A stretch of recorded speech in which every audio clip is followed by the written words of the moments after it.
వెన్నెల Kishore Telugu cinema కామెడీకి care of address గా మారాడు. సినిమా హిట్ అయినా ఫ్లాప్ అయినా కమేడియన్ గా సక్సెస్ అవుతూనే ఉన్నాడు. ఒక తరం ప్రేక్షకులకు తన కామెడీ పంచ్లతో కడుపుబ్బా నవ్విస్తున్నాడు. అంతేకాదు కమేడియన్ గా సినిమాలు చేస్తూనే హీరోగా ట్రయల్స్ చేస్తున్నాడు.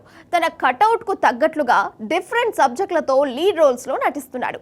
మరి కమేడియన్ గా సక్సెస్ అందుకున్న వెన్నెల కిషోర్ హీరోగా కూడా సక్సెస్ అవుతాడా? Have a look. కమెడియన్ గా సునీల్ కెరీర్ ఫుల్ స్వింగ్ లో ఉన్నప్పుడే హీరోగా టర్న్ తీసుకోవడం, ఆ గ్యాప్ లో కమెడియన్ గా బిగ్ సక్సెస్ అయ్యాడు వెన్నెల కిషోర్. టాలీవుడ్ లో సునీల్ కమెడియన్ గా సైడ్ అవ్వడంతో ఆ ప్లేస్ ను రీప్లేస్ చేయడమే కాదు, తనకంటే సెపరేట్ స్టైల్ ను క్రియేట్ చేసుకున్నాడు. డైలాగ్ డెలివరీ నుంచి తన కామెడీ టైమింగ్, డిఫరెంట్ మేనరిజం తో ఫుల్ కామెడీ పండిస్తూ సక్సెస్ అయ్యాడు ఈ స్టార్ కమెడియన్. టాలీవుడ్ లో తెరకెక్కే ప్రతి సినిమాలో వెన్నెల కిషోర్ కమెడియన్ గా మెరవడం కామన్ గా మారింది. పెద్ద హీరో సినిమా అయినా చిన్న హీరో సినిమా అయినా వెన్నెల కిషోర్ కామెడీతో ఫుల్ ఎంటర్టైనింగ్ గా మారిపోతాడు. అయితే నటుడు సునీల్ హీరోగా చేసిన ఆ తర్వాత విలన్ గా టర్న్ తీసుకున్న అతనిలో కమెడియన్ చూశారు ఆడియన్స్.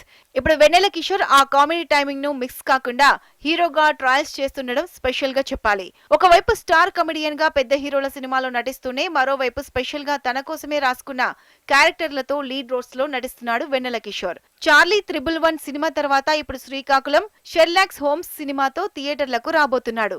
క్రైమ్ కామెడీ థ్రిల్లర్ కథగా ఈ మూవీ డిసెంబర్ 25న థియేటర్లకు రాబోతుంది. రైటర్ మోహన్ దర్శకత్వం వహించిన ఈ సినిమాలో వెన్నెల కిషోర్ తో పాటు హీరోయిన్లుగా అనన్య నాగల్లా, సియా గౌతమ్ నటించారు. అప్పుడప్పుడు తన కటౌట్ కు తగ్గట్లుగా లీడ్ రోల్స్ లో సినిమాలు చేస్తూనే మరోవైపు ఇండస్ట్రీలో కమెడియన్ గా ఫుల్ బిజీగా ఉన్నాడు కిషోర్. ఇక తాను కమెడియన్ గా చేసిన సినిమాలన్నిటిలో వెన్నెల కిషోర్ రోల్ ఎంత కీలకంగా ఉంటుందో తెలిసిందే. టాప్ హీరోల నుంచి స్టార్ హీరోలు, యంగ్ హీరోలు ఇలా 3 జనరేషన్ల హీరోల సినిమాలకు టాప్ కమెడియన్ ఏలుతున్నాడు వెన్నెల కిషోర్. టాలీవుడ్ లో తెరకెక్కుతున్న ప్రతి హీరో సినిమాలో కిషోర్ కామెడీ హైలైట్ గా మారడం ఖాయం. అందుకే ప్రతి ఏడాది 10ల సంఖ్యలో సినిమాలు చేస్తున్నాడు. సీనియర్ కామెడియన్లుగా ఏలిన బ్రహ్మానంద నుంచి ఆలీ వరకు అంతా సైడ్ అవ్వగా ఇప్పుడు యంగ్ జనరేషన్ లో కిషోర్ కామెడీ టైమింగే హైలైట్ గా నిలుస్తుంది. మరి ఏడాదికు హీరో ప్రయత్నంతో పాటు కమెడియన్ రోల్స్ తో అలరిస్తున్నాడు వెన్నెల కిషోర్.